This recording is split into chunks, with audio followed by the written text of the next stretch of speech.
Good morning my all friend বন্ধুদের। এই দেখো এখন বাজে 3টে, আমি ঘুমের থেকে উঠে পড়েছি। এক এক করে ঘরের কাজ করে নেব।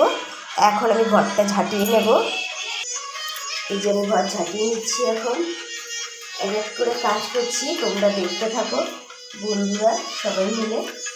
চলো দেখো বন্ধুরা, আমি যে ঠাকুরের বাসন মেজে নিয়ে এসেছি, সব বাসন মুছে দুটো ফুল তুলছি, এখন ফুল তুলতে যাইনি, এখন ঠাকুরের রুমটা মুছে নেব। তো আজকে বৃহস্পতিবারে আমাদের কাজ বেশিই থাকে, পুরো রুম মুছতে হয়, ঠাকুরের সব কিছু বাসন মুছতে হয়, ঠাকুরের ঘর মুছতে হয়, সব কিছু বেশি বেশি করা লাগে আজকে। চলো আমি এক এক করে কাজ করতে থাকি আর তোমরা দেখতে থাকো। দেখো বন্ধুরা, তুলসী গাছে জল দিয়ে চলে এলাম, তুলসী গাছটা ধুয়ে দিয়ে এলাম। আর আগে তো দেখিয়েছি ঠাকুরের বাসন মাজা হয়ে গেছে, এবার যাবো উঠোন ঝাড় দিতে। তারপর যে উঠোন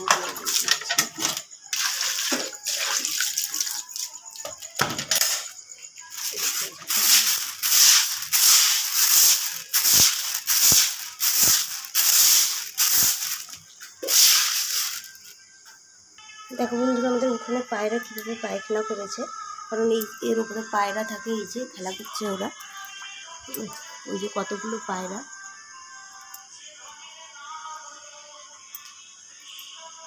সব কাজ সেরে এই যে ফুল তুলে নিয়ে এসেছি। চলো আজকে আর জামা কাপড় কাচবো না, এমনি জল দিয়ে ধুয়ে দেবো, বৃহস্পতিবার আমরা জামা কাপড় কাচি না। এবার এখনও বেলা হয়নি, মাঠে যাব। মাঠে যাওয়ার আগে কিছুটা সবজি কুটে নিই, তারপরে মাঠে যাব। দেখো বন্ধুরা, আমি এখন কচুর ডাব কেটে নিচ্ছি। তোমাদের একটা ভিডিও দেওয়া হয়নি যে আমি মাঠে কচুর ডাব কাটছিলাম, তো এখন দেরি আছে, এখনও বোর হয়নি, তাই আমি এখন সবজি কুটে নিচ্ছি, তারপরে মাঠে যাব। চলো টাটা। চলো বন্ধুরা, আমি এক এক করে কাজ করতে থাকি, মাঠে গিয়ে দেখা হচ্ছে। টাটা।